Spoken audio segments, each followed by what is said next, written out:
বাংলাদেশের ভবিষ্যৎ ঠিক কেমন হতে পারে আজকে আমরা ঠিক এরকমই একটা বড় স্বপ্নের নীল নকশা নিয়ে কথা বলবো। এটা এমন একটা পরিকল্পনা যা দেশের আগামীর পথটাকে নতুন করে সাজানোর কথা বলছে। আর এই পুরো পরিকল্পনাটা কিন্তু বেশ কিছু কৌশলগত দলিলের উপর ভিত্তি করে তৈরি করা হয়েছে, যা জাতীয় উন্নয়নের জন্য একটা বিস্তারিত রোডম্যাপের মতো। আর এই পুরো ভাবনার কেন্দ্রবিন্দুতে আছে দেলোয়ার হোসেনের লেখা দি আর্কিটেক্টস অফ টুমরো নামের বইটি। এটা আসলে শুধু একটা প্ল্যানিং ডকুমেন্ট না, বরং একটা সমৃদ্ধ আর ন্যায়ভিত্তিক সমাজ গড়ার জন্য দারুণ শক্তিশালী এক ইশতেহার বলা যেতে পারে। তো আজকের এই আলোচনায় আমরা মুভিং ফরওয়ার্ড পরিকল্পনার 5টা মূল স্তম্ভের ভিতর দিয়ে যাব। শুরু করব একটা জাতির জন্য যে বড় স্বপ্ন বা ভিশন থাকা দরকার সেটা দিয়ে। তারপর দেখব জনগণকে কিভাবে আরও দক্ষ করে তোলা যায়, কিভাবে উদ্যোক্তা হওয়ার সংস্কৃতিকে আরও উৎসাহিত করা যায়, তাদের জন্য একটা সাপোর্টিভ ইকোসিস্টেম কিভাবে তৈরি করা যায়, আর সবশেষে আমরা সবাই মিলে কিভাবে আগামীর স্থপতি হয়ে উঠতে পারি। চলুন শুরু করা যাক। তাহলে এই যে এত বড় একটা পরিকল্পনা, এর মূল দর্শনটা ঠিক কি? চলুন প্রথম স্তম্ভ মানে একটি জাতির জন্য রূপকল্প দিয়েই শুরু করা যাক। এই পরিকল্পনার একেবারে মূলে আছে এমন একটা সমাজ গঠনের স্বপ্ন যেখানে প্রত্যেকটা নাগরিকের অন্ন, বস্ত্র, বাসস্থানের মতো মৌলিক চাহিদাগুলো পূরণ হবে। একবার ভাবুন তো, এমন একটা দেশের কথা যেখানে কোনো দুর্নীতি নেই, সামাজিক ন্যায় বিচার প্রতিষ্ঠা হয়েছে, আর কোনো রকম বৈষম্য নেই। এই রূপকল্পটা ঠিক সেই লক্ষ্যেই কাজ করতে চায়। দেখুন, কোনো দেশের আসল শক্তি তো তার মানুষ, তাই না?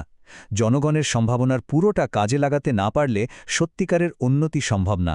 এজন্যই এই পরিকল্পনার দ্বিতীয় স্তম্ভ জনগণের ক্ষমতায়নকে এর মূল ভিত্তি হিসেবে দেখা হচ্ছে। চলুন দেখি এটা আসলে কিভাবে কাজ করে। একটা দক্ষ কর্মশক্তি গড়ে তুলতে আসলে 2 ধরনের স্কিল বা দক্ষতারই প্রয়োজন হয়। একদিকে যেমন আছে কারিগরি বা হার্ড স্কিল, যেটা কিনা আইটি বা কোনো নির্দিষ্ট ট্রেডের মতো চাকরির জন্য সরাসরি দরকারি।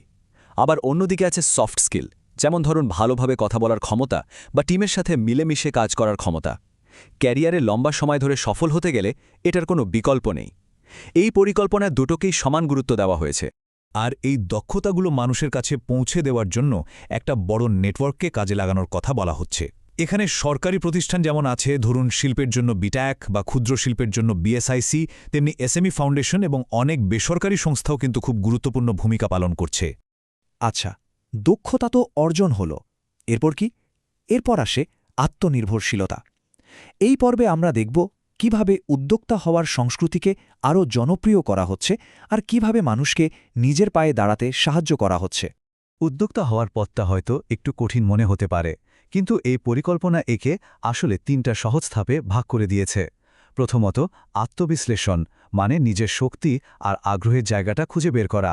দ্বিতীয়ত, মার্কেট নিয়ে ভালোভাবে রিসার্চ করে ব্যবসার সুযোগটা বোঝা।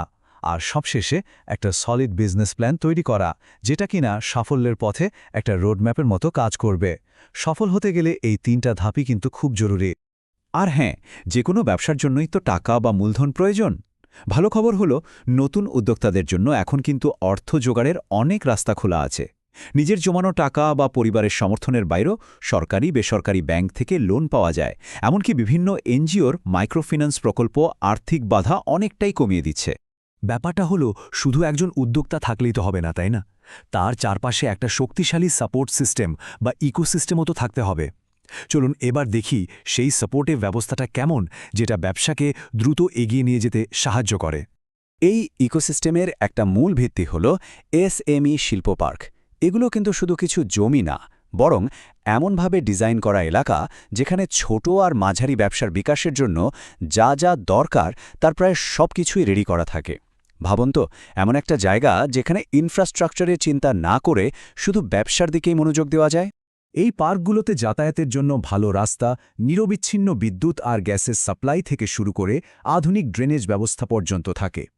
এমনকি এখানে কমন অ্যাফ্লুয়েন্ট ট্রিটমেন্ট প্ল্যান্টের মতো সুবিধাও আছে, যেটা সব ব্যবসাকে একসাথে কম খরচে পরিবেশ দূষণ নিয়ন্ত্রণে সাহায্য করে। এর সাথে ব্যাংকিং আর ওয়ান স্টপ সার্ভিস তো আছেই, যা প্রশাসনিক কাজগুলোকে অনেক সহজ করে দেয়। ব্যবসার জন্য শুধু ইট সিমেন্টই সব না, মানুষের সাথে মানুষের যোগাযোগটাও কিন্তু ভীষণ জরুরি। মুভিং ফরওয়ার্ড বিজনেস ফোরামের মতো প্ল্যাটফর্মগুলো ঠিক এই কাজটাই করে। এটা উদ্যোক্তাদের নিজেদের মধ্যে নেটওয়ার্কিং করতে, একসাথে কাজ করতে আর অভিজ্ঞদের কাছ থেকে পরামর্শ নেওয়ার একটা দারুণ সুযোগ তৈরি করে দেয়। এর পাশাপাশি এসএমই হাট ও মেলার মতো আয়োজনগুলো কিন্তু ছোট উদ্যোক্তাদের জন্য খুবই গুরুত্বপূর্ণ, কারণ এর মাধ্যমে তারা একদম সরাসরি কাস্টমারের কাছে নিজেদের পণ্য পৌঁছে দিতে পারে, ফলে তাদের বাজারটাও অনেক বড় হয়। তো আমরা পুরো ছবিটা দেখলাম, এখন সবকিছুকে এক সুতোয় গাঁথার পালা। চলুন ফিরে যাই আমাদের মূল ধারণাটায়, যেখানে দেশের প্রত্যেক নাগরিকই আসলে আগামীর স্থপতি। বইটির মূল বার্তাটা কিন্তু খুবই শক্তিশালী আর অনুপ্রেরণাদায়ক। প্রকৃত বিজয় কেবল তখনই অর্জিত হয় যখন 18 কোটি মানুষ এক আত্মা, এক পথ এবং এক অটল উদ্দেশ্য নিয়ে ঐক্যবদ্ধ হয়। এটা আসলে সব ভেদাভেদ ভুলে গিয়ে একটা সাধারণ লক্ষ্যের জন্য একসাথে কাজ করার একটা জোরালো আহ্বান। তাহলে একটা উন্নত ভবিষ্যতের জন্য নীল নকশা বা ব্লুপ্রিন্ট আমাদের সামনে রয়েছে। এখন প্রশ্ন হলো, এই রূপকল্পকে বাস্তবে পরিণত করার জন্য আমাদের প্রত্যেকের ভূমিকাটা ঠিক কী হবে? ভাবার বিষয় কিন্তু এটাই।